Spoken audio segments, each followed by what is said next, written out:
on Beyond the Headlines.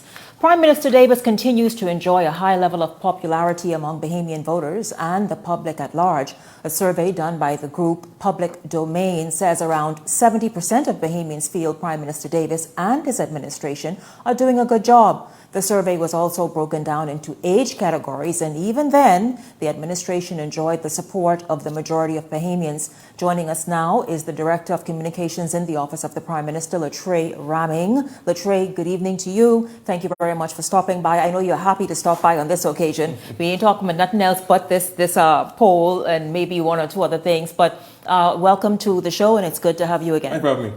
Of course. Listen, first of all, the first question, how does the Prime Minister feel about this popularity that he's enjoying as you near the 1-year anniversary? I think he's encouraged by it. I think it's a vindication of what he's been hearing from the Bahamian people.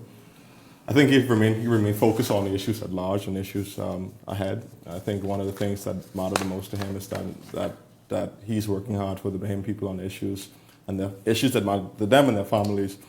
So I think that we understand that polls have their role, but we are not an administration. So you're not letting that swell your head too much? We're not an administration guided by polls. I think that we understand that Public Domain, as a research company, they're a credible institution, they have to do their jobs, but as an administration, we see it as a sign of encouragement that we still enjoy the support of the Bahamian people and doing the work on their behalf.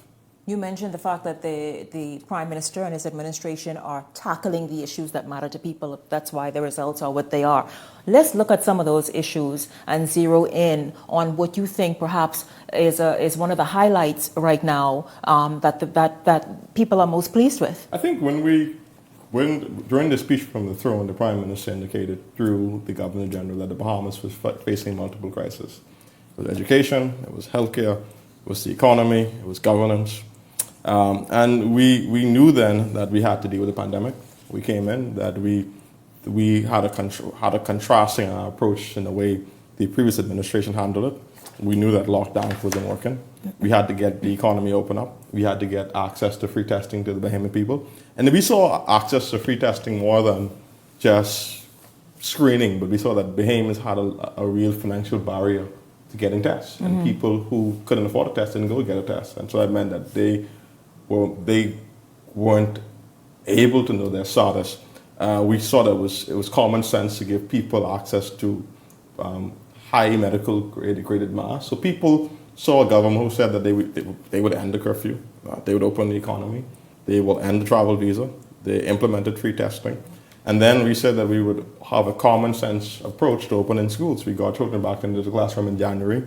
We also said that we were going to stop this culture that was under the previous administration of not treating Bahamian people with respect and a sense of decency. And we sat down with the nurses and we sat down with the unions and we understood firsthand the issues that mattered most to them, and we increased their salaries. You satisfied that every issue and on the labor front is sufficiently addressed? I know that there are some rumblings. So we know that there will always be contentions in negotiations, but we are proud and happy that we've recently signed an agreement with the nurses union and the educational managers union, and like what you would have heard from the Minister of Take for Public Service, that we expected to hopefully sign 4 more agreements heading into the 1-year anniversary. So when you look at this, and then from an economic point, we said that we will reposition the economy, had a supplementary budget. We repositioned the government priorities. We reduced VAT. We ensured that we gave pensioners more money.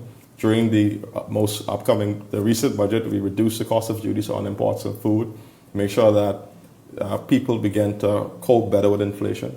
And we began. Speaking of that, though, that was really the next question, because the Prime Minister sounded the alarm over the weekend that, listen, Bahamians, I'm urging you, save your money, etc. But people have an issue because prices are still going up. Major food retailers are saying, listen, expect prices to continue to climb throughout the holidays and perhaps even early into the new year. So yeah, I think that comment would have come after the briefing with the Prime Minister with the government central bank. I think outside the Prime Minister's laying the context of the economic as a country, but I think he also mentioned in the latter part of his comments that the government will do all that it can to make sure that they stand shoulder to shoulder with the Bahamian people as we go through this economic crisis. So what does that mean? What is the government going to do? think- I know social services came out today saying that they obviously going to have to do a bit more because more people are going to join that line for foods and perhaps even money, etc. They have put that out there. But what real relief is the government have on the table to assist families? One of the immediate things that we focus on is the RISE program. Under the previous administration, under the previous Christie administration, I thought the RISE program was unique in the sense that it provided direct cash inflow into the lives of families. And it was done on the basis that it was, they call it conditional cash. I think that we're going to strengthen our support to NGOs. So we've made that known in our previous budget. Mm-hmm. I think that we also have to deal with the building the environment. We've continued to work along with the special retailers. One of the things that we don't speak to about often is that the government has an arrangement with logistic companies for a 50% reduction or 30% reduction of goods and products coming from China, right? So we're trying to find how we could alleviate the logistic channel to reduce the cost of doing business in a way that it passed on to Bahamians. That's important. I think that, I think one of the things that you see as a vindicating factor of the service in the polls is that the Bahamian people understand in the Prime Minister they have someone who is working tirelessly on their behalf, who understand the issues that matter most to the Bahamian people. And I think that is why you're seeing the kind of results in these surveys, because they know that this is a difficult economy. They know that there's an inflation, but what they ultimately know is that they have someone who is Prime Minister who understands their issues and is prepared to work on their behalf. Well, they also appear very pleased with the fact that he has to multitask, something he came out the gate sort of doing, because another issue that's equally as important as trying to navigate our way through inflation, or the government navigating the way for the Bahamian people through inflation, etc., is climate change. We are sort of in this week of observing the anniversary of Dorian, something that nobody wants to think about, particularly Abaconians and Grand Bahamians. But let's just look at that. Climate change is something that he is thinking about. He is multitasking and working on that at the same time that he's doing all the other things. What will he plans on continuing rather this crusade at COP27? So I think the Prime Minister sees the issue of climate change for climate justice. I think that he has said on multiple platforms that it's not fair for small island states to shoulder the burden of a climate crisis that is not brought on by them.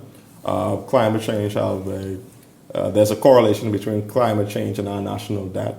And I think he believes that larger countries that bore the responsibility of our climate crisis have a moral obligation. They have a duty to ensure that they compensate small island states for this climate crisis. Because when you have a situation where the Bahamas is impacted by a climate disaster, there's a significant economic shock to our economy. And it's unfair for us to borrow large sums of money for events that's not caused by us. I think that is the large, and I think, but what is thing that he often probably don't get credit for is that he led the voice of this for the region along with his colleagues. And I think what we saw happening last week with holding the first regional meeting on climate change signaled the importance to him and his administration that this is a very serious issue for him. And building a stronger, unified voice coalition, to go. His view is it's better to have a coalition of voices than going alone as one. Former Prime Minister Ingram, because y'all could talk well. You come here and you speak well. Clint is on the weekly thing. Y'all got your message well, and y'all could talk well. Well, former Prime Minister Ingram says y'all really just a party, a PR. Well, not really a party, an administration where the PR is right and the PR is tight. Prime Minister Davis has responded to that. How do you respond to that? I think that we are an administration understand that we prioritize the need to communicate effectively with the Bahamian people. I think that we understand that a more informed electorate is better to make in the decision-making process. We wanted to change the way the government communicate. And changing the way the government communicates not only informing them, but we wanted them to have broader involvement in their government policies. We're going to be doing a number of things around public education. I think that we are focused on opening up the curtains of government so people could see. We have said that we will be more open to the press. We have a press conference weekly. We have facilitated the press on Tuesday. And so we are serious, but we see communication as, in order to ascertain popular support for your policies, you have to be able to communicate effectively.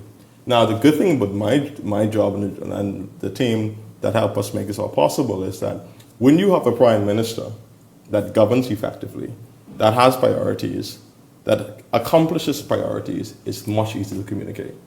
When you have a prime minister like some of the past who've not been able to be strategically in his policies, don't have accomplishments that they could speak to the Bahamian people, then there's no PR that could help bad governance. So fortunately, I have a prime minister that understands that.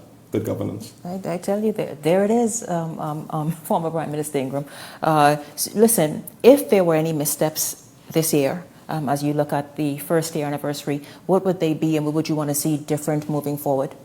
I think it's hard for me in my capacity to speak about what some of the missteps may be. I think that we always have to understand there's a level of expectation that comes along with being the government of the Bahamas. I think that people believe and continue to believe and continue to support that this is a government about bringing about change. I think for us, rather than I think the Prime Minister will have opportunity to speak about the misstep question, but I don't want to talk about what is important to us as the administration. I think that we're going to continue to fight on behalf of the Bahamian people. We understand that there is a growing economic crisis. We're going to stabilize the economy. We're going to get Bahamian back to work.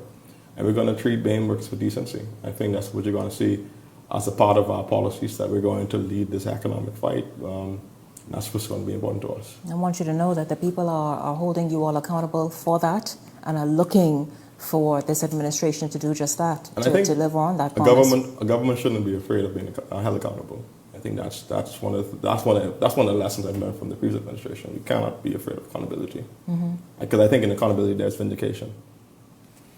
Trey Ramming, Director of Communications in the Office of the Prime Minister, this evening, stopping by to talk about that survey done by Public Domain about the level of popularity and support the Prime Minister enjoys as they look at year one, which is next month. And so, Trey, thank you for stopping by, and good speaking with you. We're going to take a break, and when we come back, I'll tell you this: we'll see exactly what the panelists have to say. Do they agree with everything Trey said? I know he speaks very fast and very fluid, but we'll see.